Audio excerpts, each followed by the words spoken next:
Hello friends, आप सबों का ममता मिश्रा कुकिंग चैनल पे सुस्वागतम। हम सभी जानते हैं कि मेथी दाना के लड्डू सर्दियों में खाना सेहत के लिए बहुत अच्छा होता है। कई तरह की प्रॉब्लम जैसे सर दर्द, कमर दर्द, घुटना दर्द, अनिद्रा, इन सब में इस लड्डू को खाने से आपके सेहत को बहुत आराम मिलेगा और साल भर इन सारी परेशानियों से दूर रहेंगे।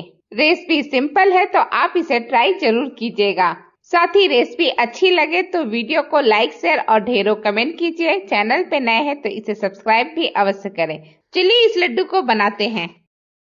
अक्सर मेथी दाना लड्डू कड़वे टेस्ट का होता है, तो उससे बचने के लिए हम आधा कप लेते हैं मेथी दाना और इसे अच्छी तरह से ग्राइंड कर लेते हैं। तो छोटे वाले जार में हमने ग्राइंड कर लिया। अब इसे अच्छी तरह से छान भी लेते हैं। तो इसके लिए एक बड़ा सा प्लेट ले लिया है, उसके ऊपर छन्नी डाल करके अच्छी तरह से सारा मेथी दाना पिसा हुआ लेकर के छान लेते हैं। छन्ने के बाद ये थोड़ा सा हिस्सा जो चालन में रह गया है, ये इसका छिलका है मेथी दाना का, इसे हम हटा देंगे। और ये देखिए बहुत ही बढ़िया एकदम पाउडरी फॉर्म में मेथी दाना हमें मिल गया है।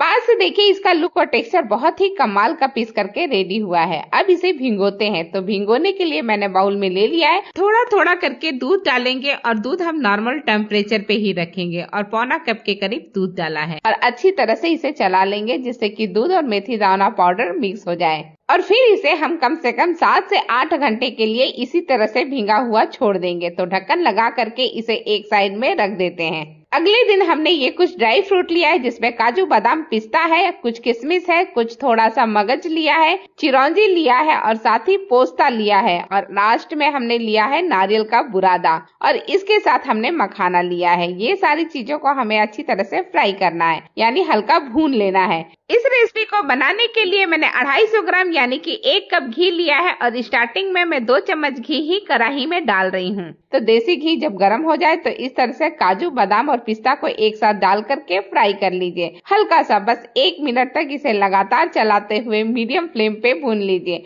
और जब हल्का गोल्डन कलर आ जाए तो फटाफट सारे ड्राई फ्रूट को निकाल लीजिए और बचे हुए घी में हम डाल देते हैं किशमिश। किशमिश को मुश्किल से 15 से 20 सेकेंड ही हमें फ्राई करना है। मीडियम फ्लेम पे लगातार चलाते हुए किशमिश को हल्का फ्राई कर लीजिए और इसे भी फटाफट निकाल करके उसी ड्राई फ्रूट वाले प्लेट में रख दीजिए।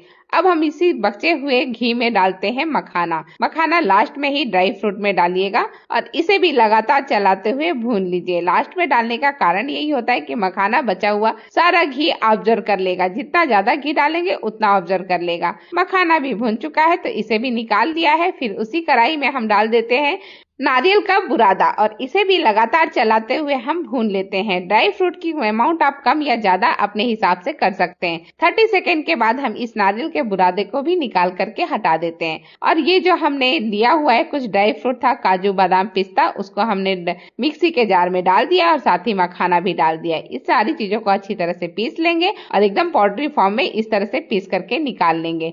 सारी चीजों को एक बड़े से बर्तन में हम निकाल लेंगे जिसमें हम सारा मिक्स करने वाले हैं। वापस से कढ़ाई साफ करके हम 2 चम्मच डाल देते हैं देसी घी और जब घी अच्छी तरह से मेल्ट हो जाए तो ये गोंद है 1.5 चम्मच के करीब है, इसे भी हम डाल करके थोड़ा थोड़ा करके बैचेस में तल लेंगे। और इसे देखिए जैसे जैसे ये तलता जाएगा वैसे वैसे जैसे पापड़ फूटता है ना, वैसे ये फूटना शुरू हो जाएगा और जब पूरी तरह से फूट जाए तो इसे भी निकाल लीजिए। और इसी तरह से दूसरे बैच में भी मैंने बना करके रेडी कर लिया है। वापस से उस कढ़ाई में हम डाल देते हैं थोड़ा सा घी 1.5 चम्मच के करीब और उसमें डाल देते हैं 3 चम्मच बेसन और बेसन को लगातार चलाते हुए भून लेते हैं। बस 30 सेकंड के अंदर ही अंदर ये इस तरह से बबल छोड़ने लगेगा जब घी मतलब बेसन अच्छी तरह से भुन चुका है। तो अब इसमें हम डाल देते हैं 2 कप गेहूं का आटा और इसे भी लगातार सारी चीजों के साथ मिक्स करते हुए अच्छी तरह से भून लेते हैं। बीच बीच में अगर जरूरत हो तो थोड़ा थोड़ा घी भी डालते रहिएगा जिससे आटा अच्छी तरह से भुन जाए, सूखा न रहे। आटे को भूनते हुए 4 से 5 मिनट का टाइम हो चुका है। बहुत अच्छी खुशबू भी आने लगी है। आटा भुन करके रेडी भी हो चुका है। तो इसे भी हम उसी मखाने और ड्राई फ्रूट वाले जो बर्तन है उसमें निकाल करके रेडी कर लेते हैं। सारा का सारा एक साथ निकाल करके रेडी कर लीजिए और इसके बाद वापस से हम उसी कढ़ाई का यूज करेंगे आगे के प्रोसेस में। तो कढ़ाई में हम डाल देते हैं 2 चम्मच देसी घी और देसी घी अच्छा गर्म हो जाए तो फिर हम इसमें डालेंगे मेथी दाना जो भिंगा हुआ था ना, एक रात पहले हमने भिगो के रख लिया था 7 7 से 8 घंटे के लिए। वो मेथी दाना दूध सहित हम इसमें डाल देंगे और उसे लगातार चलाते हुए हम भून लेंगे। हाँ, फ्लेम को मीडियम ही रखिएगा और इसे इस तरह से दबाते हुए भूनिएगा जिससे कि सारे जो गांठें हैं अच्छी तरह से खुल जाए और बहुत ही अच्छी तरह से मेथी दाना भून करके रेडी हो जाए। तो ये मेथी दाना पाउडर भून करके रेडी हो चुका है। लास्ट में इसमें डाल देंगे हम मगज। तो मैंने 1 चम्मच के करीब मगज इसमें डाल दिया है। मगज को भी थोड़ी देर भूनने के बाद 1 चम्मच पोस्ता दाना हमने डाल दिया है। पोस्ता दाना को भी अच्छी तरह से हम भून लेंगे सारी चीजों के साथ।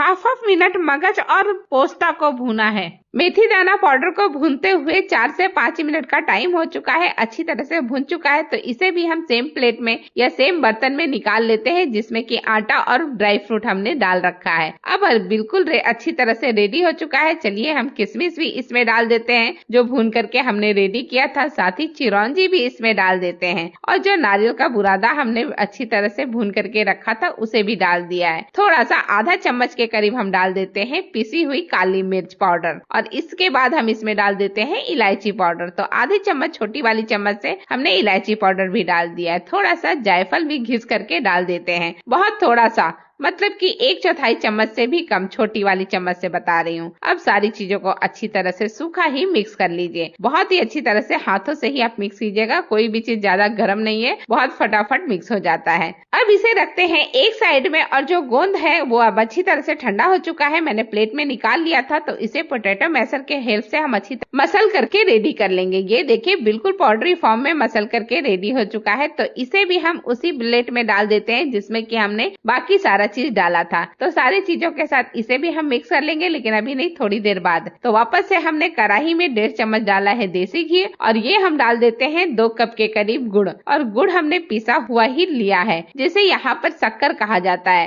गुड़ का शक्कर। तो इसे हम लगातार चलाते हुए मेल्ट कर लेंगे और जब ये अच्छी तरह से मेल्ट आ जाए, एक बॉयल आ जाए, बस इतना ही पकाना है, कोई चाशनी नहीं बनानी है। तो इस गुड़ को हम डाल देते हैं उसी जिसमें हमने सारी चीजें मिक्स किया ना, थाली, उसी थाली में डाल देते हैं और अच्छी तरह से पहले पलटे के हेल्प से मिक्स कीजिएगा क्योंकि बहुत ज्यादा गर्म है गुड़, तो गुड़ हाथों में लग जाएगा तो फफोले पड़ जाएंगे, इसलिए फटाफट मिक्स कीजिएगा, लेकिन हाँ पलटे के मदद से। और जब ये थोड़ा हल्का ठंडा हो जाए, हाथों में बर्दाश्त करने लायक हो जाए, तो हल्का सा घी लगा लीजिए हाथों में और इसके बाद इसमें से थोड़ा थोड़ा हिस्सा निकालिएगा, बहुत ज्यादा एक साथ मत निकालिएगा क्योंकि थोड़ा थोड़ा हिस्सा आप निकालते जाएंगे और इसे इस तरह से मिक्स कर करके लड्डू बना लेंगे तो बाकी जो बचा हुआ हिस्सा है वो गर्म ही रहेगा। तो इस तरह से एक लड्डू का हिस्सा हमने निकाल लिया, उसे हाथों में अच्छी तरह से रब करते हुए एक बढ़िया सा लड्डू बना करके हम रेडी कर लेंगे। ये देखिए एक लड्डू अच्छी तरह से बन चुका है। पास से इसका लुक और टेक्सचर देखिए बहुत ही बढ़िया है। अब इस लड्डू के ऊपर पिस्ता की एक कटी हुई कतरन को हम लगा देते हैं जो इसके लुक को बहुत ही सुंदर और परफेक्ट बनाएगा। एक लड्डू बन चुका है, बाकी के लड्डू बना करके सर्व या स्टोर करते हैं।